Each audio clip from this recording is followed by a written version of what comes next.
gitu ya. Jadi kurang lebih begini, Allah memberikan kelebihan sebagian dari kamu dari sebagian yang lain dalam hal rezeki, ya. Itu di dalam surat An-Nahl ayat 71. Pernyataannya begini, bahwa Allah itu tidak menghalangi rezeki atau rezeki kepada orang yang berbuat sesat, ya gitu. Ya. Ini bukan berarti kelemahan dari Allah, ya gitu. Kemudian Allah menahan rezeki kepada orang yang taat. Ini bukan berarti kemiskinan dari Allah. Maksudnya begini, kalau kita sekarang kan biasanya di dunia ini, di alam fana ini, orang beranggapan bahwa rezeki itu yang bersifat harta, ya gitu. Anggaplah kayak gitulah gitu ya. Jadi rezeki yang banyak itu padahal dia bukan orang yang taat pada Allah gitu ya. Anggaplah tidak beriman atau di luar orang muslim gitu ya. Wah, kaya raya, ya, kaya raya. Atau sebagian kita orang muslim yang sebenarnya tidak taat-taat amat lah gitu ya, tapi rezekinya berlimpah gitu ya. Nah itu adalah apa namanya, hak Allah ya, karena kan sebenarnya hal ini tidak boleh dijadikan satu apa ya, iri ya gitu ya, iri sesama. Atau juga yang waduh padahal dia tuh orang taat gitu ya, taat banget gitu. Ininya melakukan ini. Tapi aduh bahasa Jerman seret gitu rezekina gitu kan. Tapi bukan berarti Allah itu miskin. Nah, pernyataan berikutnya adalah negeri ini adalah negeri penuh dengan ujian. Maksudnya negeri dunia ini gitu ya. Jadi yang banyak rezekinya berlimpah itu juga ujian, yang kekurangan juga termasuk ujian gitu ya. Nah, sebenarnya Allah itu dengan kasih sayangnya, dengan kemurahannya itu agar mengetahui siapa di antara kalian itu yang dilonggarkan di rezekinya lebih banyak itu ada hati untuk bisa berbagi kepada yang lain gitu. Jadi aja pemerataan sebenarnya, tapi melalui tangan-tangan yang mereka yang diberikan kelebihan rezeki. Jadi sebenarnya tidak semua ke rezeki yang banyak itu dilimpahkan pada semua. Jadi nanti nggak ada yang ini ya, susah kita ngasih zakat, infak, sedekah gitu. Tapi sebenarnya sekarang di dunia ini mumpung masih ada banyak yang menerima, ya masih banyak yang menerima sedekah, ya itu sekarang. Kalau nanti di akhir zaman itu pada kaya semua, kalau dalam ceritanya Pak Ustadz. Jadi nggak ada itu, saya mau ngasih ini, saya juga ada gitu kan. Jadi semua, nah sekarang tuh diberi kesempatan, ya bagi mereka yang rezekinya longgar, justru sebenarnya Allah menguji hatinya itu bisa ini nggak punya rasa kasihan pada yang berkekurangan gitu ya. Jadi disitulah bahwa Rahman Rahimnya Allah itu diberikan karena sifat ini tuh diberikan kepada hambanya agar coba laksanakan itu ya, supaya terjadi keseimbangan ya. Jadi tidak rezeki itu atau rahmat barokah karunia Allah itu tidak menumpuk di satu orang saja atau sekelompok orang saja, tapi cobalah berbagi dengan yang lain. Nah ini kan satu sifat yang mestinya dimiliki oleh setiap orang ya gitu. Kemudian sebaliknya, bagi mereka yang agak kurang atau tadi disebutkan seret gitu ya dibandingkan dengan yang lain, itu juga ujian. Karena apa? Disitulah Allah akan melihat sabar tidak ya gitu ya. menerima ketentuan ini. Ada juga Bu ya, Bapak, bahwa orang yang kesulitan itu uring-uringan. Ada nggak? Sepertinya saya yang paling paling apa namanya gitu ya. Yang kayak gitu juga. Jadi di sini ada ujian juga gitu ya. Ya. Jadi apa namanya? Jangan sampai merasa saya yang paling miskin, saya yang paling ini. Padahal Allah menjanjikan ya Pak Ustaz di dalam surat An-Najm ayat 48, huwa akna wa huwa agna wa huwa akna gitu. Jadi dialah Allah yang maha kaya dan Allah memberikan apa? Kecukupan. Bukan miskin, Pak, ya. Ternyata itu pernyataannya. Jadi Allah tuh miskin itu karena kita aja klasifikasi nggak tahu miskinnya seperti apa. Nah, sebenarnya kecukupan. Bagaimana tidak kecukupan? Coba Bapak Ibu tidak punya uang ya, sementara alhamdulillah sehat, hidung bisa menapas dengan baik, terus bicara dengan ini, terus semua organ tubuh normal, ya, buang air lancar. Nih, coba Ibu ke sana ke silaturahmi ke rumah sakit, ya. Itulah disinilah akan agar syukur ya gitu. Padahal Allah itu sebenarnya yang tadi ya, kalau anggapan bahwa rezeki itu berupa uang, berupa harta apalah gitu ya, yang sifatnya numpuk, apa bahasa itu ya, bro di juru, bro di ngalaya di tengah imah gitu. Itu bukan yang seperti itu, ya. Napas sehat bisa megah, terus bicara normal, kemudian sehat bisa, nah ini. Apakah itu bukan rezeki? Rezeki bukan. Kemudian salah satunya adalah ibu bapak bisa hadir ke sini di subuh yang sebenarnya tuh enak lebih tidur ya. Tapi diberikan kesempatan sini. Itu adalah rezeki dari Allah Subhanahu wa taala.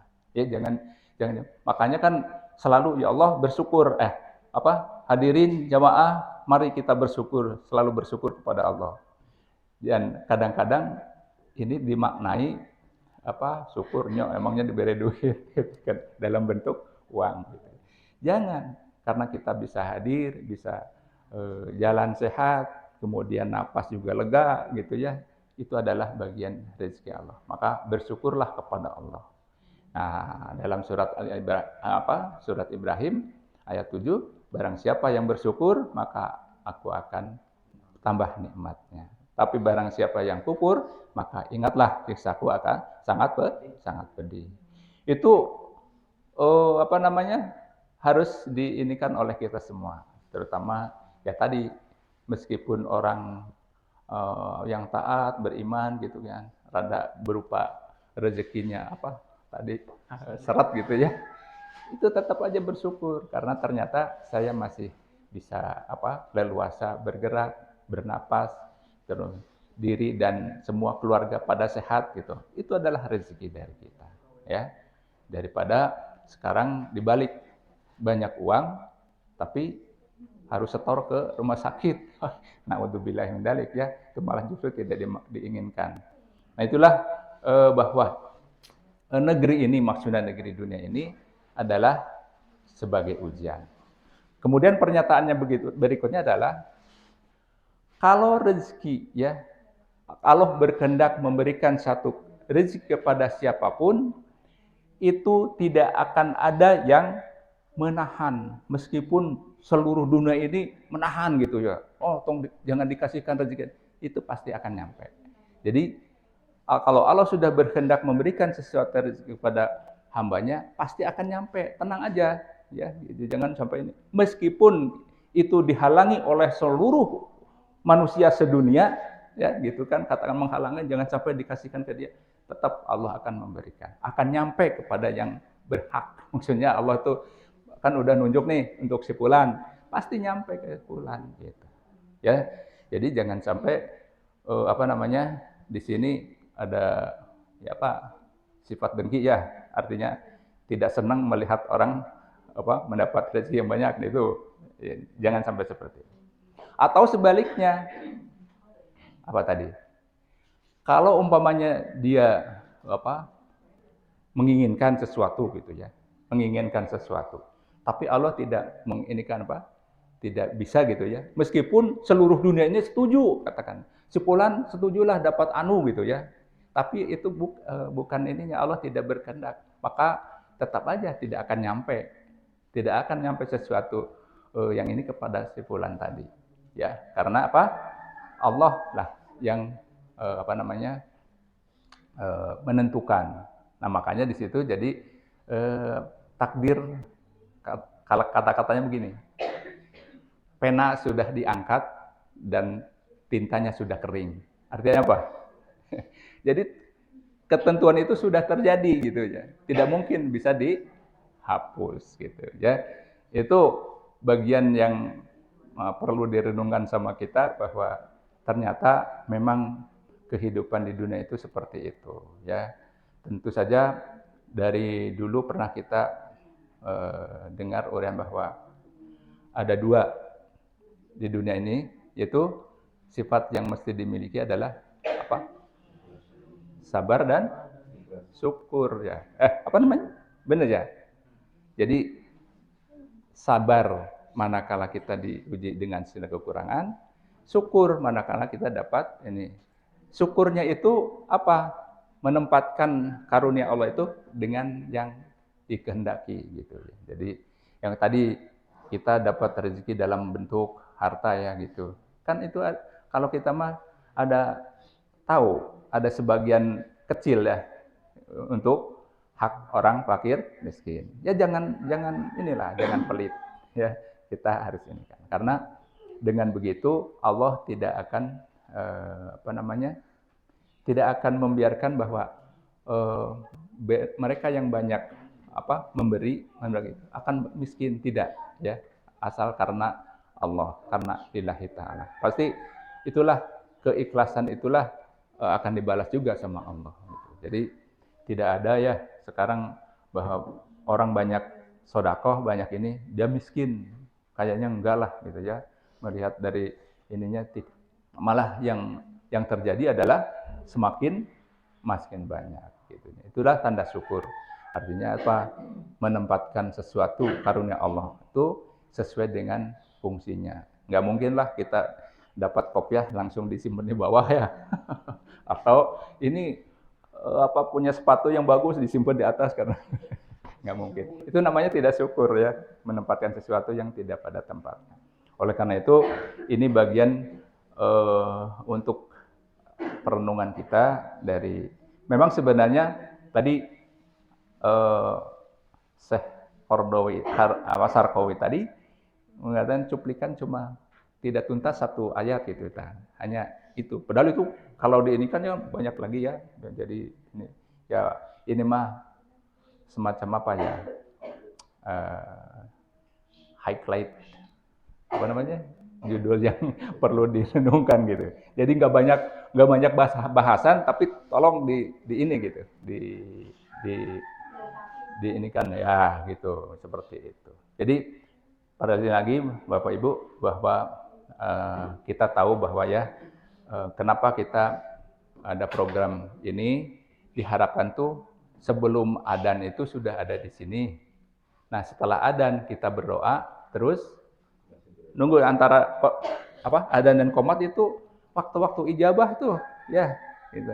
Kalau orang lain di Mekah mah ya udah banyak lah gitu jelas gitu. Atau di Madinah. Nah di sini kita manfaatkan. Jadi kalau habis adzan, kalau pas adzan kita dengerin, ikutin, kecuali pada hayya 'alas shalah, hayya 'alal falah kita jawab dengan la haula wala quwata illa billah. Karena apa? Dari beberapa saya yang pernah baca itu, kalau orang apa namanya tidak ada yang adzan terus ngobrol saja gitu ya.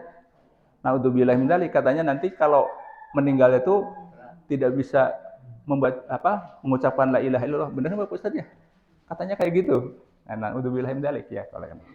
Dan setelah adzan kita berdoa, ada sholawat juga kan. Maka sholawat itu kan nyampe menjadi apa? Wasilah kita mendapatkan syafaat Rasulullah SAW. Maha dahsyat ini sebenarnya, kita diberikan kesempatan Tadi kan rezeki kita bisa hadir ke masjid, kemudian kita dengar adzan, setelah adzan kita sholat qobla subuh, terus berdoa, menunggu qomat kan, itu waktu-waktu ijabah. Mari kita sama-sama untuk manfaatkan waktu ijabah ini diisi dengan banyak berdoa. Ya, doanya yang ini aja. Doa apa saja, karena Allah yang punya hak prerogatif. Tapi di sana ada sinyal bahwa barang siapa yang berdoa di antara azan dan qomat, Allah akan memberikan atau mengabulkan doanya. Mudah-mudahan ini bagian dari watawasobil hak watawasil sabr. Mungkin itu ya yang bisa disampaikan. Mohon maaf bila ada hal yang kurang berkenan atau salah. Mohon ampun kepada Allah Subhanahu wa taala. Mudah-mudahan kita selalu diberikan keberkahan untuk meraih rahmat Allah Subhanahu wa taala. Ya. Sekian, dan terakhir barangkali kami di atas sana pengurus menyampaikan jazakumullah khairan katsiran pada Bapak Ibu yang sudah berkenan berkontribusi untuk sebagian rezekinya ya untuk dimanfaatkan oleh kita semua. Mudah-mudahan barokah untuk Bapak Ibu dan keluarga, dan barokah untuk kita semua yang bisa ikut menikmatinya. Sekian, subhanallah wa bihamdihi, subhanakallah wa bihamdika, asyhadu an la ilaha anta, astaghfiruka wa atubu ilaik. Assalamualaikum warahmatullahi wabarakatuh.